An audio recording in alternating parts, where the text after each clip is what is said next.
Hi guys, I'm Mike. And I'm Stephen. And this is F1 Fanatics.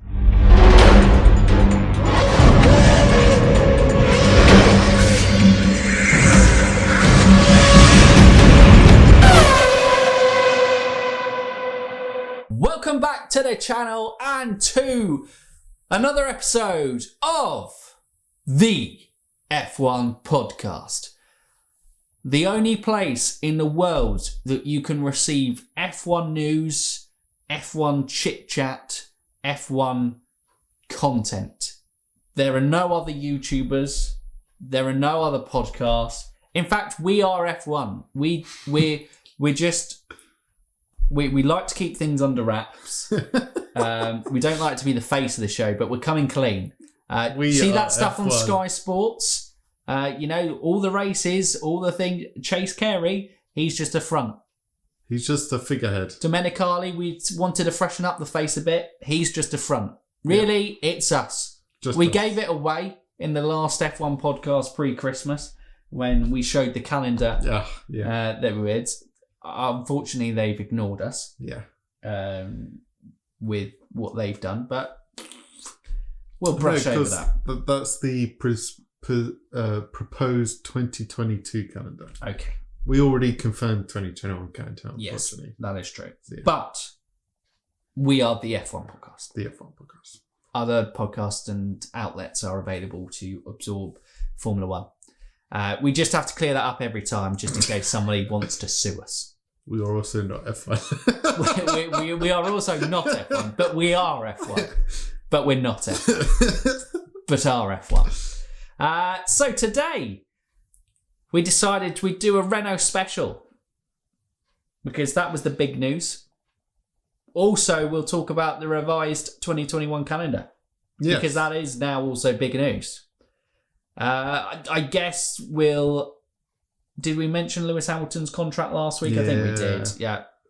Look, because there was like a news story, wasn't it, that talks are at a standstill. I think there was a betting website trying to get people to bet against it. And so they were saying, it's not going to happen.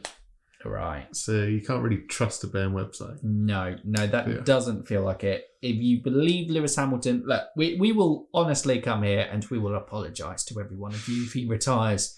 But he's going nowhere. Lewis Hamilton is staying. So that's that news.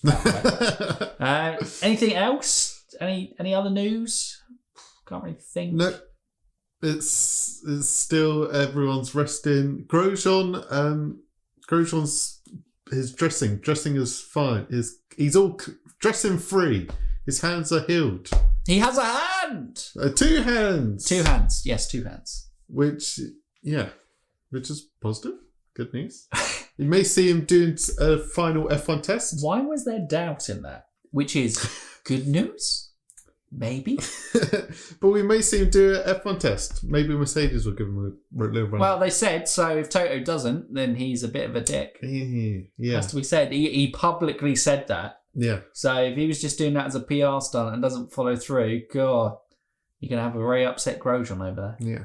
That may happen too. But yes, that's it. Let's get on to the Renault Cyril special.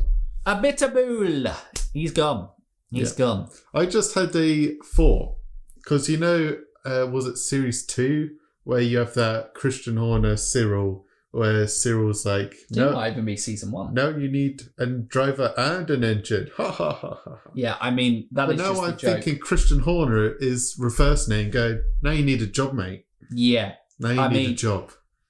I mean, I feel like this is probably usually when someone loses a job, you're like, oh.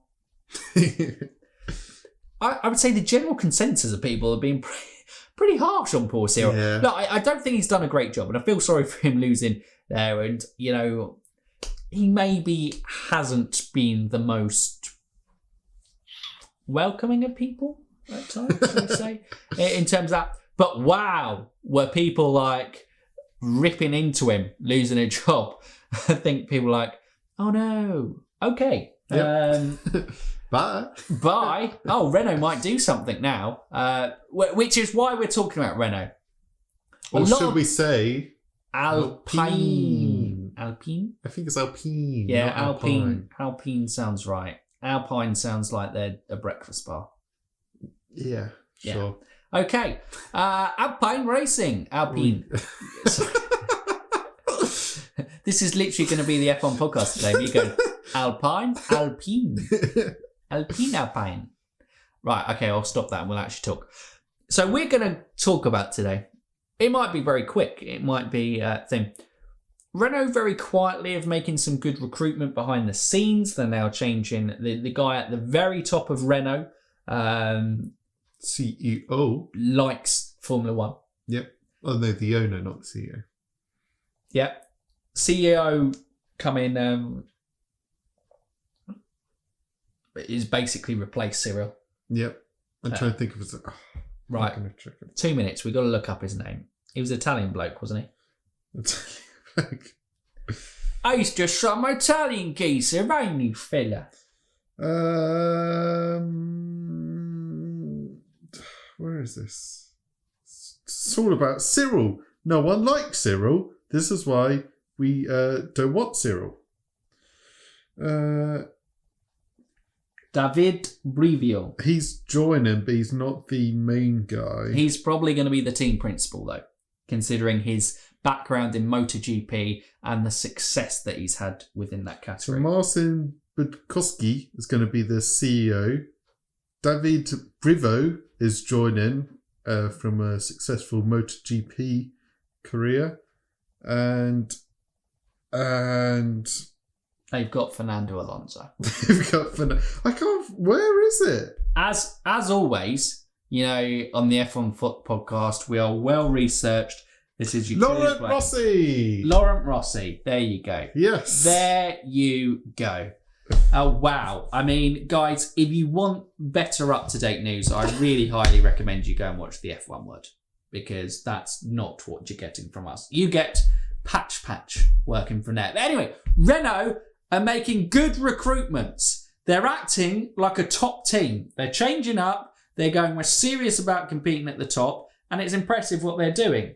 And Cyril, a lot of people thought they wouldn't necessarily be successful with Cyril at the top. So Renault have said, you know what? You're damn right. Cyril, get out. They've got Fernando Alonso in, a Formula 1 world champion. The guy who won their last 2 world championships before. Actually, good question. Did Renault ever win a world championship before Fernando Alonso? I don't think they did, because I think they've always been an engine supplier. The Enstone team have with Benetton, but... So basically it should just be called Alpine Fernando Racing. Yes, that is basically what I'm trying to get at here. Team Fernando all the way. Woo! Kimoa! Right, it's a lifestyle. This is sponsored by Fernando Alonso. We're proud partners. Well, if you guys We're not proud well, if you partners. guys saw on Twitter, yeah. Sorry, just to clear up again. No, nobody come after us legally. Well, if you saw on Twitter, I got his Indy 500s. Yeah. Bell helmets. They're very good from Diecast Race Models. We're not sponsored by them, but if they want to sponsor us and give us more Diecast helmets to review, we'll take one for the team and do it. They don't, but we could be the first. I know Nick Cranky Yankee desperately wants it, so if we get it above him, who's on 100k subs, well, one that wouldn't happen. We'd cheese him off, and it would be funny. Not that I want to. Well, we are the F1 podcast, so it would make sense. We're going to get their F1 diecast. If they want a platform for their diecast to really go somewhere, this is it. Yeah, this is it. Diecast race helmet reviews. We'll change it. F1 Fanatics. Sponsored by F1 Fanatics. Wait, oh no. Oh, God. It's got confusing. I don't know.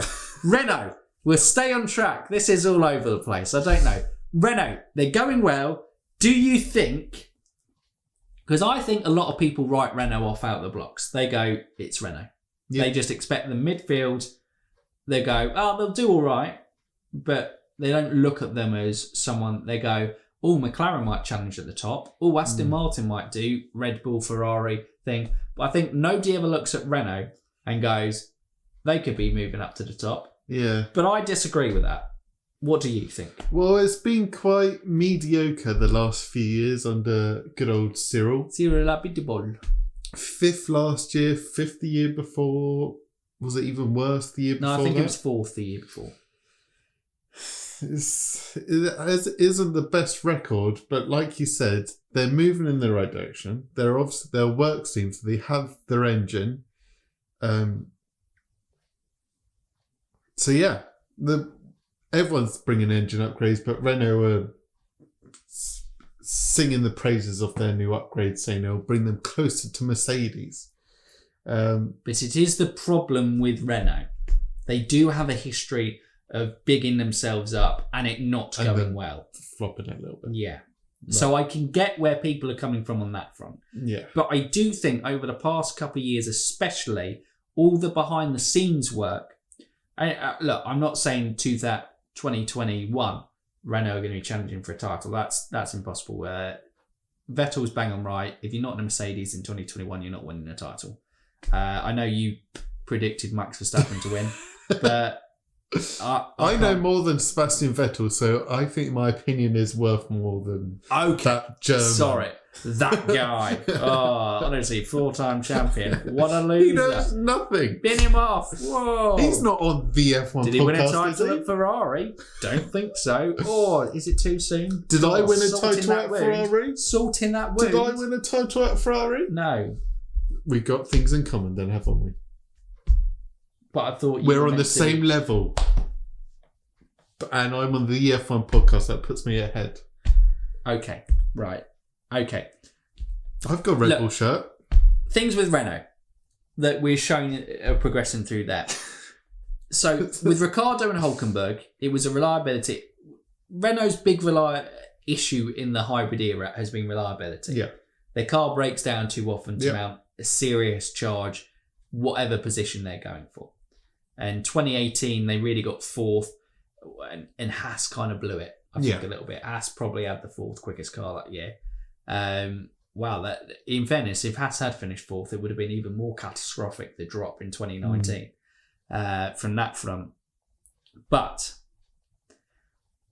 I do think with how they were with Ricciardo and Ocon this year, they were 5th in the standings, but I feel like they were better than that, if that makes sense. I feel like if you're going, they were 5th behind McLaren and Racing Point, so they're quite far behind them in terms of that. I would go, Ocon had been out of the sport for a year. Daniel Ricciardo was fantastic, but they still had some reliability issues in terms of it that let them down. They've now got Ocon, who is getting stronger towards the end of the season. Fernando Alonso, he's the unknown, but if Fernando Alonso comes back and he is on it, then they've got a very good driver lineup in terms of that position. And they've got this new direction going forward as a team where their backroom staff, they've hired really good people, really well-respected people within the industry. They've now got the top guys at Renault really supporting it. Under the branch of Alpine, they really can just focus as the sport team. They don't have to necessarily associate themselves with Renault too much. Exactly, yeah.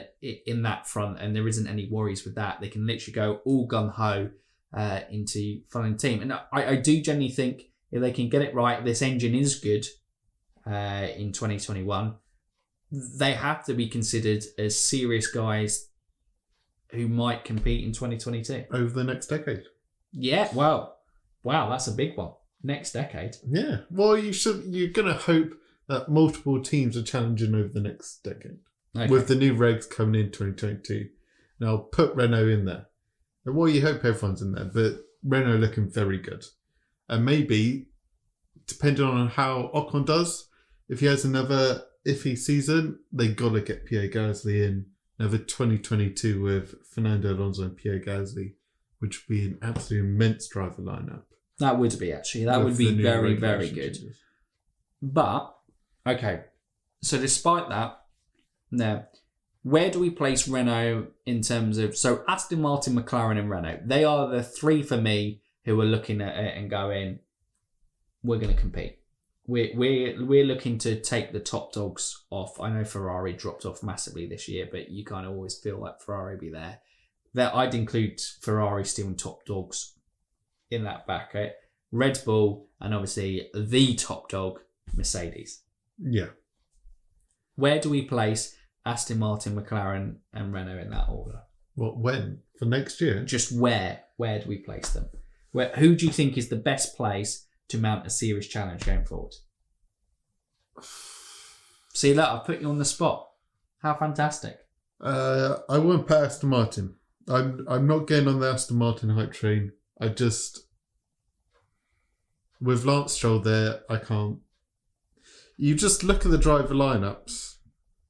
McLaren have the strongest driver lineup. Because Ocon holds Ricciardo... They should have blitzed third this year with the car that they had. Who? Aston Martin? Yeah. Okay, yeah. So, and they didn't. Yeah. And I feel the other teams are just catching up, and they'll overtake. So I put Aston Martin last. And it's so tough to pick between... McLaren obviously going to have the Mercedes engine. Renault still have their engine that they're working on. I think purely on driver lineups, I place McLaren ahead of Renault, just on the Ocon unknown. Whether he will show his true potential or... And I think that's what got McLaren third in the championship this year.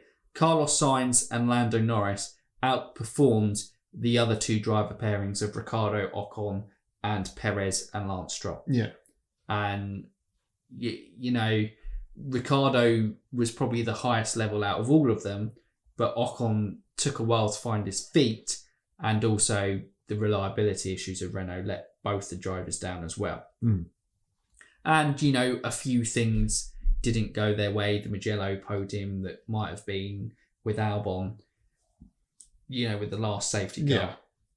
So I think a few things didn't go their way, and then a few confusing things where you go, Renault were going to do well here, and then they didn't. And then Renault weren't going to do well there, but then they did. So they were a confusing enigma in that front. I just think, I agree. I think Aston Martin's at the bottom of the list just because I don't know of their mentality of competing at that top end. Maybe in a few years' time. Yeah. But I don't know how quickly they can do it. And like you say, Lance Stroll is a weak point. Mm. And that isn't like massively laying into Lance Stroll. He's a good driver, but... He's rubbish. Get him out the sport. He's going to learn a lot from Sebastian. And he proves that he goes... But the harsh reality is he didn't capitalise as much as he should have. No. How much of that was down to his COVID spell in after Nuremberg? Nürburgring. Yeah. We don't know, but yeah, even before that, he had a few moments. He's a good driver, but if you rank him on the list of Lando, Ricciardo, Alonso, Ocon, Vettel, Stroll, he's going to be fighting for last place with Ocon. Yeah. Yeah. Which, you know, may be harsh, but it's true. And yeah, you look at Ricciardo and Alonso and Vettel, and they're streaks ahead of their teammates. No offence to Norris either, and no offence to Ocon, but it is quite a clear, distinct one. On that one, Vettel and Ricciardo have the advantage of being in Formula 1, but overall, Alonso is the better overall driver from all of them. Yeah. Wow. There we go. There you go. There's Renault. There is our thoughts on Renault. Just some thoughts on that. I think they're certainly a really interesting team. And as a team, Renault excite me. Yeah. I'm really excited to see what Alpine do going forward. I think they're a team that are making moves and are going, look, we're serious about competing. They're the type of team who are making moves that I would have liked to have seen Red Bull make. But Red Bull kind of made that because they signed Checo. And I think that's what a big team would have done. Signed Checo. Yeah. In terms of that. And that's what they did. So, there you go. Our thoughts on Renault. You let us know your thoughts on Renault in the comments below. Are we just hyping them up? Am I just biased because I'm an Alonso hype man? Potentially on that. For those Alonso haters out there, let me know what you think of Renault. in terms of, or just people in general. Let us know what you think about Renault. But I guess now we should talk about the 2021 revised calendar. Wrap things up. The F1 2021 calendar that still isn't fully confirmed. Would you like me to read out what we have confirmed? There's still a TBD on there. Okay. Is there a TBD or is it TBC or is it TBA? Who cares? There you go. That's what I've said. So, Australia postponed, China postponed, but probably gone. Probably cancelled because in this revised calendar it doesn't feature. Yeah, and there's still 23 races. Yes, so it's very unlikely to be there. But yeah, Australia will be at the back end of the season, but we'll go. So 28th of March is going to be the new start of the season with Bahrain. Second race of the season is going to be Imola. A return to Imola, which I like. I like as a track. I know a lot. Is it good for these modern F1s? Is it the best track that they could have selected? No. But Imola's getting a lot of hate. I think it's history. It's a great place to do there. It's a great lap. The drivers enjoy driving there. It is a challenge. It's a flat out lap. And sometimes, like I said, some of the art of races are willy won't he get past rather than lots of overtakes. Overtaking doesn't lead to good races. What are you? You disappointed? You're really trying to fight its corner. I am. It's a losing battle. It is. The art of it is will you or will you not overtake? Well, that's like Monaco. DRS train. Let's be honest. Okay. I'll use an example of that. 1992 Monaco between Senna and Mansell. Different cars. How exciting is that, though? Different cars. How exciting? Different cars. Different cars, yes, for modern It was F1. great. Like I said, I did say that. It was fantastic. Okay, and that was what I was going for. If for some bizarre reason we get something like What's that, the year? that's great. What's the year? Okay, right, we're moving on. 2nd of May, TBC. Not TBA or TBD. 9th is of the May. TBC to be a to TBD? I tell you what, the first McLaren 3 did say races that I we get are going to confused. have of the season, if TBC doesn't come into play, I think a lot of people are going to moan at. But no, Bahrain's great. No, sorry. It's 2, whatever 2nd of May is. Let's hit. Just get it. 9th of May, Spain, Barcelona. Ugh. 23rd of May, Monaco. I love Monaco. For all those people who want to get Monaco off the calendar, do one. Get in the bin. That's it. They aren't good for modern F1. Change the cars, which they are changing, so don't get angry at Monaco. What a great track. What a great qualifying lap it is. And it adds essence qualifying. It is the best qualifying of the entire F1 calendar by an absolute country mile. Yeah. It's not even close. Singapore is very good, but it's not close. It just isn't close. Right. Anyway, Azerbaijan, 6th of June. 13th of June, Canada. Great track. Love Canada. 27th of June, France. Le Castellet. People will be gutted that returned. 4th of July, Austria. 18th of July, Silverstone. Hopefully we can go. I don't know what it's going to be like. When is it? Things. July? Yeah. Don't know. Maybe. General admission as well. Social distancing. Don't know how that's going to work. But yeah, anyway, 1st of August, Hungary. Then it is the summer break. And the second half of the season, I think the best way to describe it is intense. There are 3 triple headers, I believe. Ooh, and lovely. A double header to finish on. We are going to be exhausted. Right, Spa. Zandvoort, Monza. Yay. 29th of August, 5th September, 12th September. First triple header. Next triple header. Sochi, Singapore, Suzuka. 26th September, 3rd of October, 10th of October. USA, Mexico, Brazil is the next triple header. 24th of October, 31st of October, 7th of November.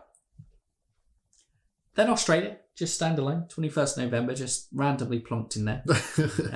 In terms of that, got a week's break before it and a week's break after it. Everyone's just kind of going social distance from Australia, yes. guys. Social distance from Australia. They asked. That's the only way we could get it in. They were like, "Whoa, we've got a social distance, guys." Our dates need social distance. And then, obviously, looking forward to Saudi Arabia Jeddah Grand Prix. Obviously, everyone's excited and ecstatic about there. There's no issues about going to race in Saudi Arabia at all. Has the track even been confirmed there? No, because it is barring qualifying some track thing, maybe. We don't even know what it looks like. China is TBC still there. So I don't know. But at the moment, this is so TBC is China. Oh, well. Wait. Monza, well, that's what it says, TBC China. I presume that's the key. No, because it's saying TBC date. We can't have 24 races in a season, can we? That would be stupid. Because they're saying the date's TBC though. Abu Dhabi to end off with. But I saw a lot of people complaining anyway. Australia, Saudi Arabia, not that we've seen it. Abu Dhabi to end the season is hardly like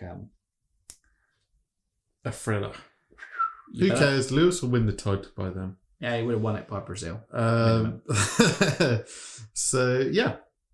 Right, I just remembered because testing is going to be at Bahrain. Is that confirmed yet? Or is it basically unconfirmed, not confirmed, but confirmed? And then maybe. Barcelona only have a year left on their track circuit.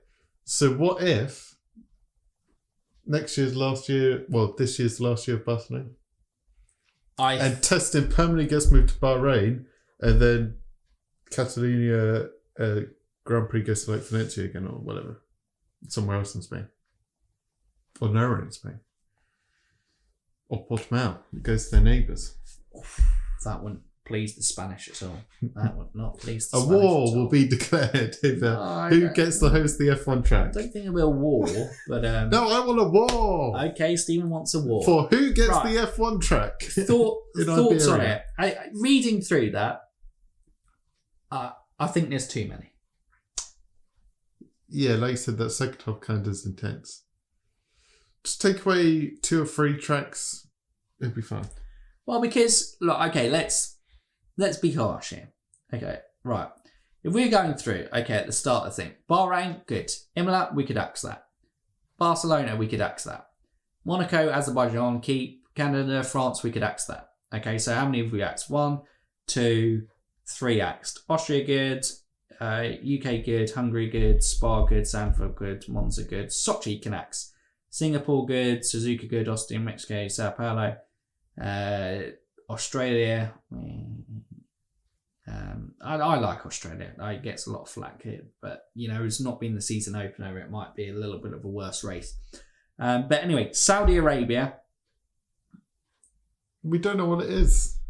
Yeah, probably harsh to axe that, other than obviously human rights issues and stuff like that. And Abu Dhabi, as much as I want to defend it, and incredible place to go, incredible place to see a race, whatever.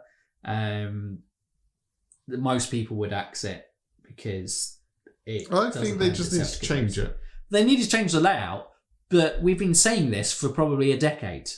Because it could make a fantastic season finale. Yeah, so they're not going to change the layout. It gets axed, and they don't look like anything there. So that's 5. So, okay, that takes us down to 18 races. Much better calendar. There you go. Bye. Steven's gone. And he's back. Right, that's it. F1 podcast. That's all we got to do, isn't it? Yep, because we did the itty-bitty news at the beginning. Itty tiny bitty news. Okay, yes. Right, brilliant. Well done. Thank you for surviving another F1 podcast. It was touch and go there for a centre. A little bit in the middle. Renault, I don't know what happened in the Renault chat. We didn't know who it was. Laurent Rossi. There you go. We got there eventually, and that is what you want. You want to see right to the action news where we have to look, because then you know it's right, because we've read it. And you've seen us read it, so we haven't got it wrong. Yeah. So, actually, it should add more validation to the quality of the F1 podcast. Yeah. Comment down below with your thoughts on everything discussed in this week's F1 podcast. And if you're new around here or haven't done so already, Stephen! You can like, subscribe, and ding that bell. Dig it! So for now, you F1 fans, keep racing!